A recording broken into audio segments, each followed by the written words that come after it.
महंगी साड़ी पहनने वाली बहू। लीलावती, अरे ओ लीलावती, कहाँ हो तुम? क्या हो गया, क्यों चिल्ला रहे हो? यही तो हूँ, और कहाँ जाऊंगी? मुझे ऑफिस जाना है, नाश्ता कहाँ है? अरे आपको नाश्ता चाहिए तो नौकरों से मांग लीजिए, मेरा नाम क्यों चिल्लाते रहते हैं? घर में नौकर चाकर है तो इसका ये मतलब है कि मैं तुम्हें बुलाऊं ही ना? मुझे लगा था मैंने तुमसे शादी करी है, पर अब एहसास हो रहा है शायद मेरी शादी नौकरों से हुई है। आप ना बहुत जज्बाती हो जाते हो। मैं बस इसलिए कह रही थी क्योंकि मैं किसी और काम में बिजी थी। रुकिए, नाश्ता लगाती हूँ। लीलावती ने अपने पति हरिओम के लिए नाश्ता लगाया और तब तक उनकी लाडली बेटी पायल भी सोकर उठ गई। और मेरा टोस्ट कहाँ है? पहले हाथ मुंह तो धो ले। अरे बाद में धो लूंगी मैं। मेरी बच्ची को परेशान मत करो, उसे पहले नाश्ता करना है तो करने दो आराम से। आपने ही ना इसे बिगाड़ रखा है। अच्छा, मेरी इकलौती बच्ची है, इसका लाड नहीं करूंगा तो किसका करूंगा? आप चिंता मत करो मम्मी, मैं नाश्ता करके डायरेक्ट नहाने चली जाऊंगी क्योंकि फिर मुझे साड़ियों की शॉपिंग पर जाना है। हे भगवान, एक तो तेरी ये साड़ियों की शॉपिंग खत्म नहीं होती। क्यों खत्म हो? मेरा एक ही तो शौक है, डिजाइनर साड़ियां। सही बात है, और क्या? सही है, आप इसे चने के झाड़ पर चढ़ाते रहो। कल को जब ये ससुराल जाए और वहां कुछ हो तो मुझसे ना कहना। पायल और हरिओम हंसने लगे और लीलावती चिढ़कर किचन में चली गई। कुछ देर बाद हरिओम ऑफिस निकल गए, लेकिन घर के अंदर कुछ और ही चालाकी पक रही थी। पायल अपने डिजाइनर साड़ियों के सपनों में खोई हुई थी, तभी लीलावती कमरे में आई। पायल तो मार्केट जा रही है ना, चल मैं भी चलती हूँ। मम्मी, आपको भी साड़ी लेनी है क्या? अरे मेरी बच्ची, तुझे क्या लगता है तुझे ही शौक है डिजाइनर चीजों का? ये जो तेरी आदत है ना, वो मैंने ही तो दी है तुझे। मम्मा, आप ना बेस्ट हो। चलो आज दोनों माँ बेटी जमकर शॉपिंग करेंगे। और फिर क्या था, दोनों निकल पड़ी बाजार की ओर। पहली दुकान से लेकर आखिर तक कोई दुकान बाकी नहीं छोड़ी। पायल एक के बाद एक रेशमी, कांजीवरम, बनारसी और चिकनकारी साड़ियां ट्राई करती जा रही थी और लीलावती भी पीछे नहीं थी। मैडम जी, ये वाली साड़ी रेखा जी भी ले चुकी हैं। अरे हाँ, फिर तो ये पक्की हमारी। और वो गुलाबी वाली भी पैक कर दो, मेरे इंस्टाग्राम पर वही मैच करेगी। दोपहर से शाम कब हो गई दोनों को पता ही नहीं चला। 10-10 बैग्स थामे वो मुस्कुराती हुई जब घर लौटी तो हरिओम पहले से ही लौट चुके थे। ओहो, महारानिया घर आ गई। कहाँ घूम रही थी तुम दोनों? मैं तो ऑफिस से भी आ गया, तुम दोनों अभी लौटी हो? अरे जी, हम बस जरा सा मार्केट वॉक पर गए थे। जरा सा दिख रहा है, कितनी जरा सी वॉक हुई है। अरे वो सब छोड़िए ना पापा, देखिए हम कितनी सुंदर साड़ियां लेकर आए हैं। अच्छा, दिखाओ जरा। पायल ने जैसे ही बैग्स खोले, रंग बिरंगी साड़ियों का सैलाब उमड़ पड़ा। हरिओम के तो होश उड़ गए। ये क्या, कितने की है ये सब? करीब 20,000। क्या 20,000 की शॉपिंग कर ली तुम दोनों ने? अरे मैंने तो सिर्फ 2 ही साड़ियां ली है, बाकी सब आपकी लाडली की है। मम्मा झूठ मत बोलो, आपने 4 ली है। लीलावती, तुझे क्या शौक चढ़ गया ये सब खरीदने का? अरे मैं तो सिर्फ आपकी बेटी के शौक पूरे कर रही थी, उसे देखकर मन ललचाया तो सोचा 1-2 साड़ी अपने लिए भी ले लेती हूँ। ओ पापा, आप टेंशन ना लो, देखिए ना ये नीली वाली कितनी प्यारी है, आपकी आंखों की कलर से मैच करती है ना। हरिओम हंसने लगे। बातों ही बातों में उनका सारा गुस्सा गायब हो गया। दिन ऐसे ही बीत रहे थे। फिर पायल की जिंदगी में एक मोड़ आया जब वो बाजार में एक लड़के से टकरा गई। अंधे हो क्या, देख कर नहीं चल सकते? माफ कीजिए, लेकिन अगर अंधा होता तो इतने खूबसूरत लड़की को कैसे देख पाता? वो लड़का था विपिन, सीधा साधा, पर उसकी बात करने का तरीका कुछ अलग था। उसी टकराहट से एक शुरुआत हुई, धीरे धीरे वो मिलने लगे। Coffee date, film, park, Instagram stories, सब में एक दूसरे के साथ। और फिर एक दिन, पायल, मुझे नहीं पता हमारे बीच क्या रिश्ता है, पर मैं जानता हूँ कि मैं तुमसे बहुत प्यार करता हूँ। सच? हाँ, क्या तुम मुझसे शादी करोगी? हाँ, बिल्कुल करूंगी। और फिर पायल घर लौटी और अपने माँ बाप को सब बताने लगी। मम्मी पापा, मुझे आपसे कुछ जरूरी बात करनी है। ओहो, कोई नई साड़ी फिर से देख ली क्या? नहीं पापा, इस बार साड़ी नहीं, लड़का देखा है। क्या? कौन लड़का, कहाँ मिला, क्या करता है? पापा, उसका नाम विपिन है, बहुत अच्छा है, बहुत केयरिंग है। जब पता चला कि लड़का उतना अमीर नहीं है तो लीलावती को जैसे करंट लग गया। क्या, अमीर नहीं है? अरे तू जो रोज साड़ियों पर 10-10 हजार उड़ाती है, वो कैसे निभाएगा तुझे? मम्मी, प्यार ब्रांडेड नहीं होता, मैं उसे चाहती हूँ।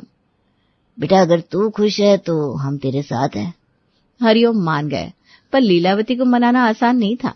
लेकिन जब देखा कि पायल खाना पीना छोड़ रही है तो उन्होंने भी आखिरकार हाँ कर दी। उधर विपिन के घर में भी तूफान मचा हुआ था। उसके माता पिता विजय और सुषमा को ये रिश्ता बिल्कुल मंजूर नहीं था। बेटा तो पागल हो गया क्या? एक अमीर लड़की लाकर हमारे घर की बहू कैसे बन सकती है? पापा मैं उससे प्यार करता हूँ और वो वैसी नहीं है जैसी आप सोच रहे हो। हाँ हाँ, सब लड़के यही कहते हैं और फिर घर के अंदर आकर पता चलता है असल में क्या होता है।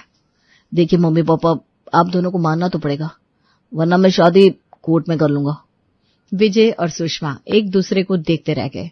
बेटे की जिद ने उन्हें मजबूर कर दिया। आखिरकार दोनों परिवारों ने रिश्ते के लिए हाँ कर दी। पायल की जिद, हरिओम का प्यार और विपिन का समर्पण, तीनों ने मिलकर वो कर दिखाया जो मुश्किल लग रहा था। शादी की तैयारियां जोरों पर थी। लीलावती की नाक फूली जा रही थी और हरिओम तो जैसे अपनी इकलौती बेटी के लिए आसमान से तारे तोड़ने को तैयार थे। कोई कमी नहीं रहनी चाहिए, मेरी बेटी की शादी है, लोग देखेंगे तो कहेंगे वाह क्या रॉयल शादी की है हरिओम बाबू ने। हाँ बिल्कुल, आखिर इकलौती बेटी है हमारी। शादी धूमधाम से हुई। पूरे मोहल्ले की भीड़ उमड़ पड़ी। दुल्हा दुल्हन की जोड़ी देखकर सब दंग थे। बैंड बाजा, घोड़ी, हल्दी, मेहंदी, डीजे नाइट, हर रस्म में ऐसा लगता था जैसे कोई फिल्मी सेट हो। और फिर आई विदाई की घड़ी। आंसू, मुस्काने और भारी मन। पायल सजी धजी, आंखों में काजल बहाती अपने नए घर पहुंची। अरे वाह, क्या जादू है इस लड़की में, पहली ही झलक में मन मोह लिया। हमारी बहू नहीं किसी हीरोइन जैसी लग रही है। तभी विपिन की बहन सुरीली बोली, भाभी ये लहंगा ये वही है ना जो फिल्म में दीपिका ने पहना था? पायल मुस्कुराई पर कुछ नहीं बोली। हालांकि मन ही मन लड्डू फूट रहे थे। अगली सुबह नई बहू ने पहली बार अपनी अलमारी खोली और उसमें से निकाली अपनी खास बनारसी साड़ी, जिसमें सुनहरी जरी, पिंक बेस और मोतियों की कढ़ाई थी। हे भगवान, ये साड़ी! भाभी ये तो मुझे इंस्टाग्राम पर किसी सेलिब्रिटी ने पहनी थी ऐसा याद आ रहा है। हम तो कभी ऐसी चीजें टीवी में देखते थे, अब हमारे घर में आया भाई। पूरा परिवार बहू की पसंद और रॉयल स्टाइल देखकर मंत्रमुग्ध था। पायल खुद को किसी रानी से कम नहीं समझ रही थी। अगले दिन मोहल्ले की चर्चित और तेज जुबान वाली औरत रेशमा आधम की। अरे बहू कैसी हो, बहुत नाम सुना है तुम्हारा, जरा हमें भी दर्शन दो। अरे रेशमा जी, आइए आइए बैठिए। पायल ड्राइंग रूम में आई। आज उसने फिर एक और नायाब कांजीवरम साड़ी पहन रखी थी। रेशमा ने बस नजर डाली और फर्श पर बैठे बैठे ही खिसक कर पास पहुंच गई। ओ बाप रे, बहू तुम्हारी साड़ी का पल्लू जरा छू लूं क्या? हाँ जरूर। ये क्या सिल्क है कि चांदी का जाल? मम्मी के साथ लखनऊ से ली थी, सिर्फ 15,000 की है। रेशमा का मुंह खुला का खुला रह गया। 15,000? हम तो 1000 से ऊपर की सोच भी नहीं सकते। सुषमा जी आप तो कमाल कर गई, इतनी महंगी साड़ी पहनने वाली बहू ले आई। रेशमा आंटी आप नजर ना लगाओ। सब जोर जोर से हंसने लगे। सुषमा ने गर्व से गर्दन ऊंची कर ली। अरे ये मैं नहीं लाई, मेरा बेटा लेकर आया है बहू, और सच कहूं तो अब लगता है कि किस्मत खुद चलकर घर आई है। पायल मुस्कुराई। हालांकि अब उसके मन में थोड़ा गुरूर भरने लगा था। फिर अगले दिन सुषमा ने पायल से कहा, चलो बहू आज बाजार चलते हैं, कुछ किराने का सामान लेना है। जी मम्मी जी, अभी आती हूँ। बस वो ब्लू चिकनकारी साड़ी पहन लेती हूँ, मार्केट के लिए परफेक्ट है। साड़ी, चूड़ियां, पर्स, परफ्यूम, पायल तैयार होकर मानो रेड कारपेट पर निकल पड़ी हो। बाजार में पहुंची थी कि मोहल्ले की 3 औरतें सामने आ गई। अरे देखो देखो, वही है ना विजय बाबू की बहू। हाँ वही जिसकी साड़ियों की बात पूरे मोहल्ले में हो रही है। बहन जी नमस्ते, आपका स्टाइल देखकर हमारा मोहल्ला ही चमक गया है। पायल शर्मा कर मुस्कुराई और सुषमा का सीना और चौड़ा हो गया। पहले लोग हमारे घर को पूछते नहीं थे, अब हमारी बहू ने फेमस कर दिया है हमें। जब दोनों घर लौटी तो वहां गेस्ट पहले से ही बैठे थे। हल्की फुल्की बातचीत के बाद सुषमा ने पायल से कहा, बहू जरा चाय बना कर लाओ, मेहमान बैठे हैं ना। अभी लाती हूँ मम्मी जी। जैसे ही पायल किचन की ओर गई, गेस्ट बोले,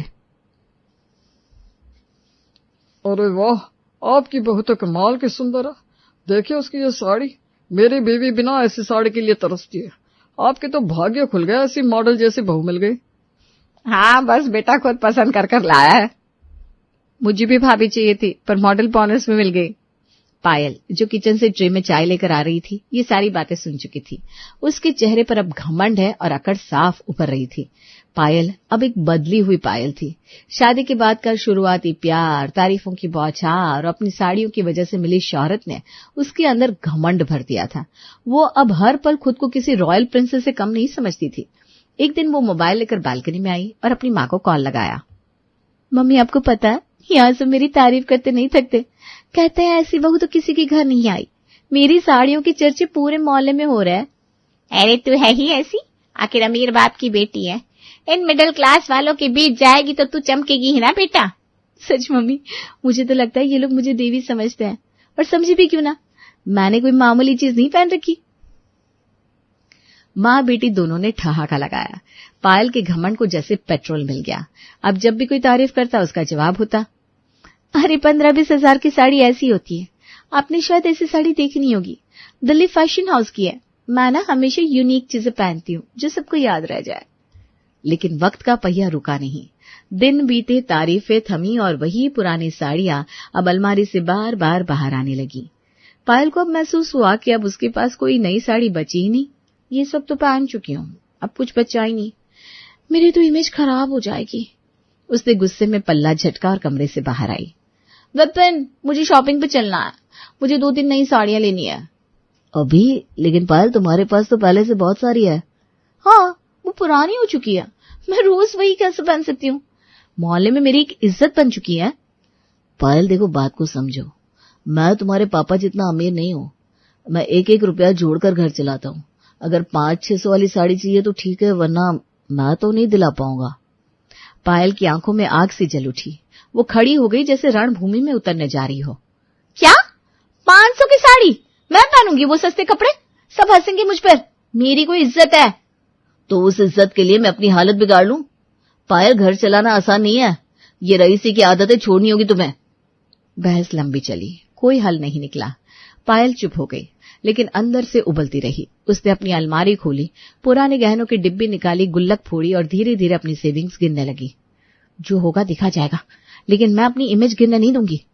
उसने अपनी पूरी सेविंग्स एक डिजाइनर साड़ी में झोंक दी। अगले दिन जब वो साड़ी पहनकर आई तो सब फिर से तारीफों में लग गए। पायल, ये नई साड़ी कहाँ से आई? मैंने तो पैसे नहीं दिए थे। अपनी सेविंग से लिए। किसी के सामने बेइज्जती बर्दाश्त नहीं कर सकती मैं। सभी पैसे साड़ी पर उड़ा दिए? जरा सोचती तो सही, कल को कोई जरूरत पड़ी तो क्या करोगी? विवाद फिर शुरू हुआ, बहस, खींचातानी, लेकिन ना कोई हल ना कोई समझदारी। फिर एक दिन एक शादी का न्योता आया। अरे सब सुनो, शर्मा जी की बेटी की शादी है, पूरे परिवार को इनविटेशन है। सब एक्साइटेड थे, लेकिन पायल के चेहरे की रंगत उड़ गई। वो जानती थी अब उसके पास पहनने को कुछ नया नहीं था, सेविंग्स भी नहीं बची थी। रात को वो करवटें बदलती रही, तभी उसकी नजर पड़ी सुषमा की खुली तिजोरी पर।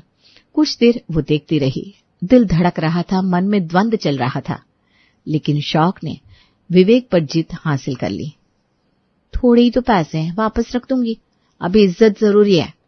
उसने धीरे से तिजोरी से कुछ नोट निकाले, आंखें बंद की और अपने कमरे में लौट आई। वो अपने शौक के लिए चोर बन गई थी। अगले ही दिन पायल मुस्कुराती हुई एक नई डिजाइनर साड़ी पहनकर घर लौटी। चेहरा चमक रहा था और चाल में वही पुराना घमंड लौट आया था, जैसे उसे फिर से अपनी रानी वाली इमेज पाली हो। अरे भाभी, ये कौन सी नई साड़ी है? बड़ी कमाल की लग रही है, कहाँ से लाई है? ले आई बस। तभी वहां से विपिन गुजरा और उसकी नजर पायल की साड़ी पर गई। ये साड़ी कहाँ से आई पायल? मैंने तो कोई पैसे नहीं दिए। वो मैं। तभी सुषमा की आवाज आई। अरे सुनो सब लोग, मेरी तिजोरी से पैसे गायब है, लगता है किसी ने पैसे उठा लिए। पायल के चेहरे का रंग उड़ गया, गला सूखने लगा और होठ कांपने लगे। उसकी नजरें झुक गई। पायल, क्या बात है, तुम कुछ छुपा रही हो क्या? मम्मी जी, मैंने बस वो। मतलब तूने चोरियां शुरू कर दी? बहू बनकर आई थी या जेब कतरी? पायल, तुम्हें शर्म नहीं आई? सिर्फ एक इमेज बनाए रखने के लिए तुम चोरी करोगी? मैं मजबूर थी विपिन, सब मेरी तारीफ करते थे, सब कहते थे मैं अलग हूँ। अगर मैं सस्ती साड़ी पहनती तो मेरी हंसी उठती। अरे तो उड़ने देती। क्या इज्जत इतनी सस्ती होती है कि उसे दूसरों की नजरों से तोड़ना पड़े? तुमने मुझे शर्मिंदा कर दिया। पायल फूट फूट कर रोने लगी। माफ कर दो मुझे, मुझसे गलती हो गई। मैं वादा करती हूँ अब ऐसा कभी नहीं करूंगी। नहीं पायल, अब नहीं। कुछ दिनों के लिए तुम मायके चली जाओ, मुझे थोड़ी दूरी चाहिए। बहुत गुस्सा आ रहा है तुम्हारे ऊपर। पायल सर झुकाकर अपने कमरे में चली गई और बैग लेकर मायके के लिए निकल गई। मायके पहुंचते ही पायल को लगा जैसे एक पुरानी जगह ने उसे फिर से गले लगा लिया हो। मम्मी कुछ नई साड़ियां चाहिए थी, आपसे लेने आई हूँ। अबे पगली हो गई है क्या? शादी हो गई है तेरी, अब ये सब बातें शोभा नहीं देती। पायल, हम नहीं चाहते कि दामाद जी को बुरा लगे। अब तुम्हें अपने ससुराल के अनुसार जीना होगा। पायल का चेहरा उतर गया। उसने बहुत मिन्नतें की पर लीलावती और हरिओम नहीं माने। 2 दिन बाद जब वो मायके से लौट रही थी तो उसकी नजर एक बोर्ड पर पड़ी, designer saris on rent, ₹399 only. Payal की आंखों में चमक आ गई। अगर खरीद नहीं सकती तो किराए पर ही सही, इमेज तो बनी रहेगी। उसने झटपट दुकान में जाकर एक चमचमाती डिजाइनर साड़ी किराए पर ले ली। वाह पायल, तू तो फिर से रानी बन गई। अगले दिन एक दोस्त की बर्थडे पार्टी में पायल उसी साड़ी को पहनकर पहुंची। वहां सब उसकी तारीफों के पुल बांधने लगे। वाह पायल, हर बार कुछ नया। तुम्हारे पास साड़ी की फैक्ट्री है क्या? अरे बस यूं ही, थोड़ा स्टाइल में रहना पड़ता है। पार्टी में पायल ने दिल खोलकर एंजॉय किया, लेकिन जैसे ही घर पहुंची पता चला कि पड़ोस में भी एक पार्टी चल रही है। पायल चलो, शर्मा जी के यहाँ भी जाना है, उनके बेटे का बर्थडे है ना। पायल बिना सोचे वही किराए वाली साड़ी पहने वहां पहुंच गई। शर्मा जी की पार्टी में भी पायल की साड़ी ने धूम मचा दी। सब औरतें उसके आसपास थी। देखो तो सही क्या साड़ी है, ये तो हमारी कल्पनाओं से भी बाहर है। पायल मुस्कुरा रही थी मानो वो स्वर्ग में हो, लेकिन तभी दरवाजे से एक आदमी घुसा। अरे मैडम, कब तक इस साड़ी में नाचती रहेंगी? 24 घंटे हो गए, अब उतारिए इसे, मुझे वापस लेनी है। पार्टी में सन्नाटा छा गया। सबकी आंखें पायल पर टिक गई। चुप रहो, यहाँ सबके सामने ऐसा मत बोलो। क्यों ना बोलूं? सबको लग रहा है आप रानी है, बता दूं क्या आप किराए की रानी है? पायल का चेहरा फीका पड़ गया। सब औरतें उसे घूरने लगी। तो ये राज था, हमें लगा ये अमीर घर की बहू है। किराए की साड़ी में इतनी हवाबाजी, हाय राम, यानी वो सब भी किराए का ही था जिन्हें हमने इसका समझा। पायल कुछ कहती उससे पहले ही दुकानदार ने साड़ी का पल्ला पकड़ लिया। अब देर मत कीजिए, मुझे ये साड़ी वापस चाहिए। पायल रो पड़ी। सिर्फ एक बार की बात थी, बाकी सारी साड़ियां मेरी अपनी थी। पायल बेटा, ये सब करने की क्या जरूरत थी? भाभी, लोग कपड़े नहीं इंसान को याद रखते हैं। अब समझ में आया घमंड कितना खोखला होता है। हाँ, मैंने सब गंवा दिया। मैं बस चाहती थी लोग मुझे सराहे, लेकिन मैं भूल गई कि सच्ची इज्जत पैसे से नहीं इंसानियत से मिलती है। चलो अब रोना बंद करो। इंसान गलतियां करता है, लेकिन सीखना जरूरी होता है। अब ये दिखावा छोड़ो, आओ सादी जिंदगी जीते हैं, सच्ची, साफ और सुंदर। और उस दिन के बाद पायल ने वाकई घमंड और दिखावा छोड़ दिया।